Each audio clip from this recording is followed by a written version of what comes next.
అంటే చాలామంది యువత ఏం ఆలోచిస్తున్నారంటే అండి, ఆల్రెడీ పార్టీలో ఉన్నాము. హ్మ్. కానీ మా ఎమ్మెల్యే గారు గుర్తించట్లేదు. మా ఎమ్మెల్యే గారు ఎవరి పేరు రాస్తే వాళ్ళకే బీఫామ్‌లు అందుతున్నాయి.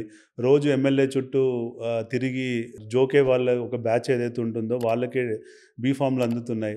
మాకు అలా చేసే ఓపిక లేదు కాబట్టి మేము ఎందుకు అవసరమా రాజకీయాలకని చాలామంది నిరాశ పడుతున్న సందర్భాలున్నాయి.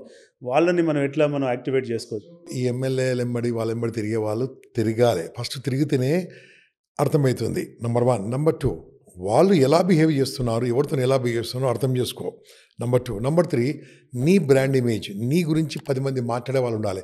నీ గురించి 10 మంది మాట్లాడే వాళ్ళు లేకుంటే ఏ ఎమ్మెల్యే కాదు, ఏ చీఫ్ మినిస్టర్ కాదు, ఎవరు కూడా కేర్ చేయరు. ఒకప్పుడు చాలా కష్టం ఉండండి. Now social media is there. అవును. ఇప్పుడు మీ గురించి 10 మంది చెప్పగలగాలి.